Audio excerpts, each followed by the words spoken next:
Well, good morning, everybody. Y'all might notice I got a broad grin on my face today. And Monday, the United States Supreme Court agreed with my position and affirmed the state has the right to redistrict itself without federal intervention. We can follow our constitutional process. The representatives that are elected on Tuesday will be elected by our state constitution and not by a federal court system. That's important to Mississippi, and it's important to the country that we have our Constitution recognized. Not only Mississippi's Constitution, but every Constitution. You know, there's been a lot of talk about Wall Street and Occupy Wall Street, and I believe in the First Amendment. Everybody should have the freedom of speech. You're seeing it today. We conducted 9 public hearings in the state of Mississippi on 3 constitutional initiatives. They'll be on the ballot this year, and you can see every word of those were transcribed, and you can go to www.sos.ms.gov, and you can see what Mississippi citizens said about every single one of them. We had open forums in Mississippi with vigorous debate and no intimidation to anybody who came and spoke there. This is healthy for Mississippi. Our voters will decide whether you need a voter identification when you cast your ballot, when life begins under our state law, and when the government can take your private property for a non-public use.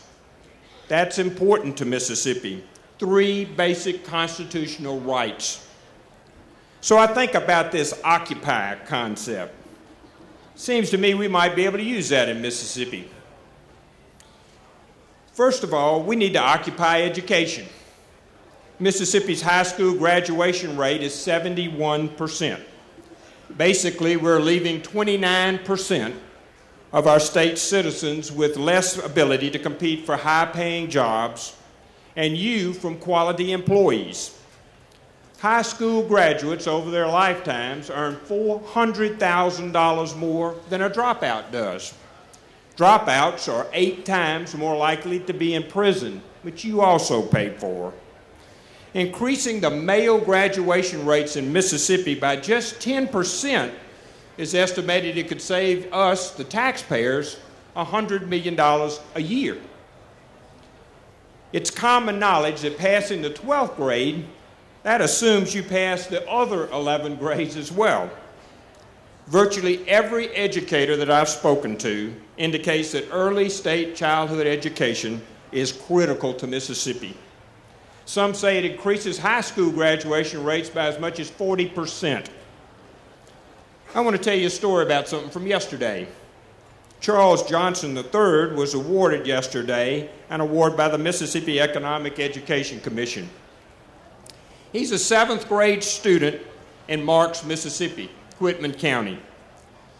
And he's being raised by a single mom.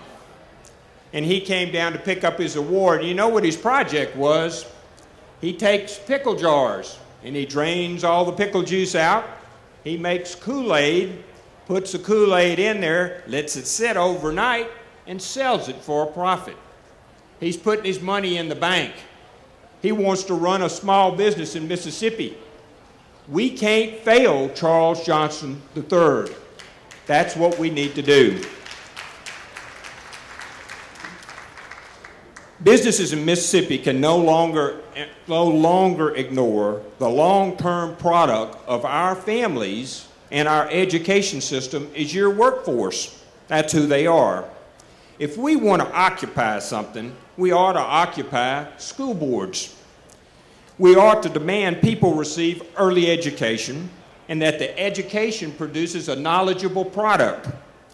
Lowering the standards only lowers the result.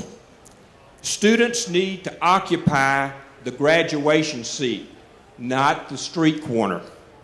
So each of you should occupy education from early education through graduation. Speaking of employment, you need to occupy the legislature. There's a lot of them here today. High school and college graduates are the individuals who will operate your business, run your bank, build your car, run your state. This year, we will propose tax credits for written research agreements with universities and junior colleges.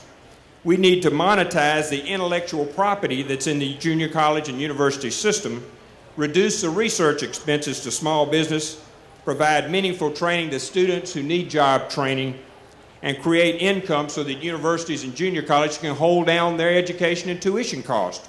It's really important. I'd like to talk to you a couple last things. First, state government can't create sufficient jobs to create a robust economy. We can't do that. What we can do is make sure your budget is spent well, that businesses aren't handicapped by regulations. We provide a quality education for your children and your grandchildren, and we ensure that Mississippi is the most business-friendly state in the country. To accomplish this, you're going to need to occupy the legislature and every single statewide office. They will make each of those decisions for you during the next 4 years. Occupy the legislature and support those who support you. Create an environment in which we have an equal opportunity to prosper. Finally, and the last thing I want to speak to you about, we need to occupy the ballot box. The constitutional initiatives, the educational expenditures, the elections of the state's leadership, and job creation. How difficult can that be for us to figure out? For every one of you that is in business out there, do not put your feet under this tent next year and ask a member of the legislature or a statewide elected official to make something more business friendly if you don't go vote. And if your employees don't go vote. We're all wasting our time here. So on election day, I want to remind you about something. There are Mississippi citizens who are risking their lives next Tuesday. They're being shot at, so you can get in your truck and go cast your ballot. Mississippians have died, over 60 of them in Iraq and Afghanistan, for you to have the privilege to vote, to have the responsibility to vote. You need to go exercise it. So lastly, I want to tell you, thank you very much for rehiring me. It's been a great 4 years. It's been an honor to work for you. And I want to tell you, I think Mississippi has a great future. You're the leaders on it. And I'm really looking forward to building it together.